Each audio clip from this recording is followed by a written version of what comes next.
Berikutnya dari Instagram Irfan Zulfikar 99 Ustadz. Nggih, monggo. Ustadz, bagaimana jika ada santri yang suka beneran sama Meril atau Amrod di pondok Quran? Nggih ngeten nggih. Meril nurut sejarah bu bener tangga. Soalnya kula dereng ketemu bukune asine endi. Niku kan dari kata almar'ah fil lail. Kenapa kok enggak siang? Sebabnya siang itu penuh dengan kegiatan pondok, sekolah dan seterusnya. Maka pelaksanaannya itu malam. Maka Meril mar'ah fil lail, orang perempuan di malam hari. Padahal podo lanange.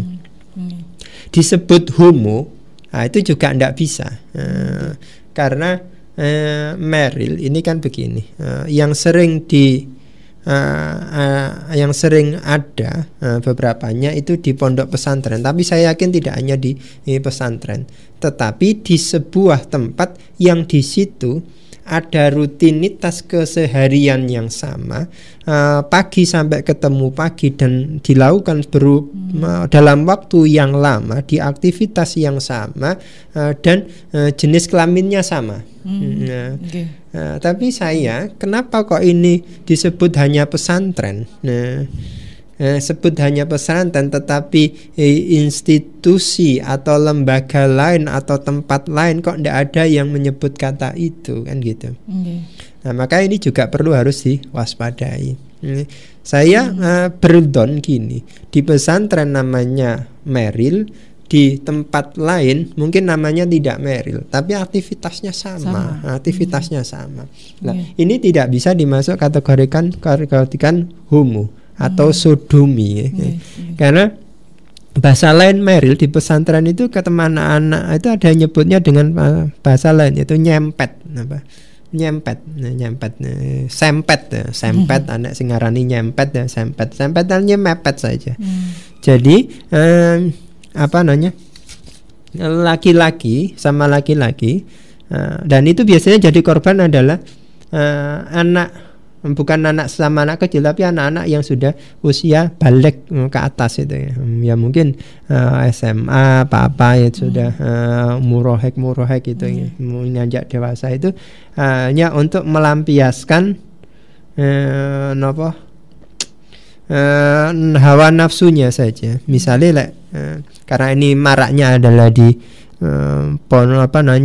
di tempat yang komunitasnya laki-laki, laki-laki. Tapi kalau perempuan saya tidak tahu istilahnya apa. Saya yakin bukan Meril, tapi ada istilah lagi.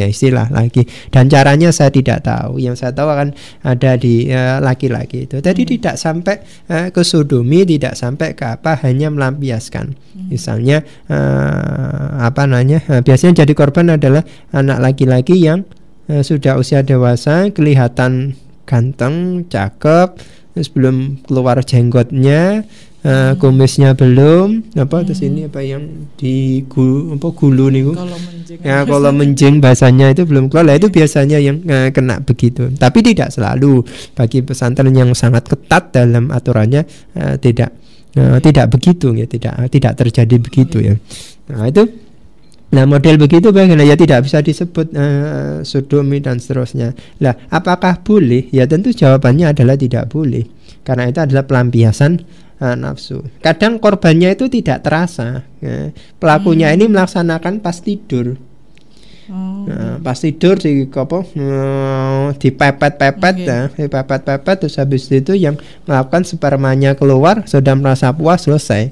Asing korbannya gak ngerti loh, kok perasaan aku mambingi orang ngompol kok lagi nggone sopo. Nah itu hal-hal semacam itu kadang modelnya seperti itu, kadang modelnya lain. Ini sering pertanyaan ini saya dapat dari anak-anak yang pernah tinggal di pesantren ya. Tapi saya sendiri tidak tahu persis kejadiannya bagaimana, aplikasi pelaksanaannya bagaimana. Mungkin ada yang lebih mengerti bagi yang sudah melakukan penelitian. Tapi satu hal lagi itu adalah pelampiasan nafsu birahi yang salah. Jadi ini penyelesaiannya tidak cukup dengan hukuman dan seterusnya, harus ada peran psikologi.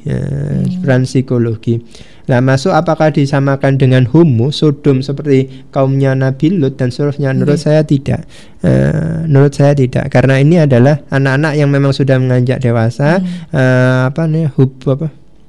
Seksnya ini, kebutuhan seksnya tidak terpenuhi, mau nikah ya belum berani, dan seterusnya, akhirnya dilampiaskan begitu ya, dilampiaskan begitu ke orang lain. Kalau sendiri kan namanya apa jenis ada pelampiasan, kalau sendiri namanya apa itu, onani atau apa gitu ke yang lain.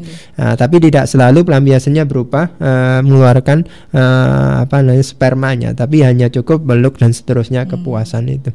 Nah ini harus diselesaikan, tidak cukup dengan takzir dan seterusnya agar jerah, karena ini adalah urusan psikologi. Tapi harus diselesaikan dengan keilmuan psikologi juga untuk menyadarkan itu. Dan tentu ilmu agama itu sangat manjur ketika itu disandingkan dengan psikologi ini. Jadi menanamkan motivasi itu dengan ayat-ayat, hadis-hadis dan ilmu-ilmu agama yang lain. Mungkin hukumnya itu, Pak. Bagaimana, Ustaz? Ya, hukumnya bagaimana? Maka begini. Nah, kalau dianggap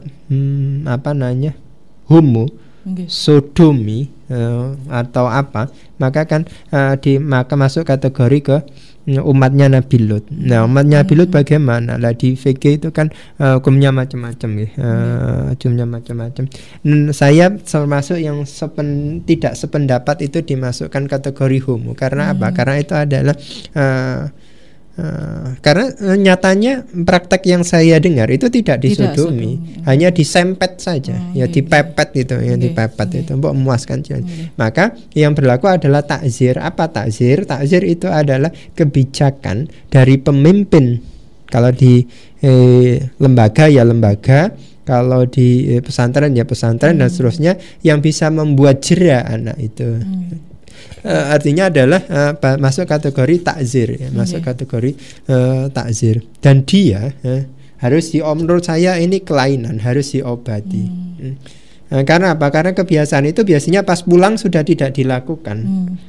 Adanya hanya di komunitas itu. Kenapa? Di antara faktornya adalah dia berada di satu komunitas yang seluruhnya satu jenis kelamin.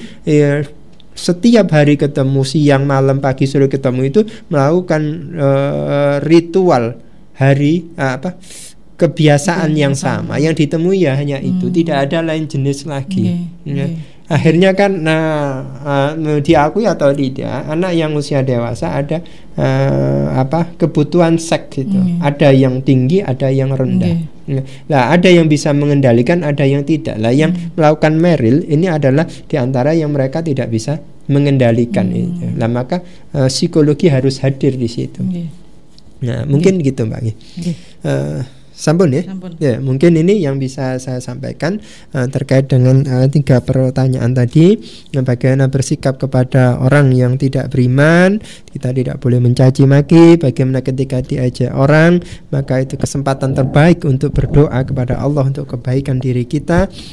Kemudian yang ketiga adalah bagaimana dengan meril itu, maka harus ada takzir, peran psikologi yang bisa menyelesaikan problem itu agar tidak terus terjadi. Dan saya percaya itu tidak hanya saya termasuk yang tidak sepakat bahwa itu hanya ada di pesantren saja.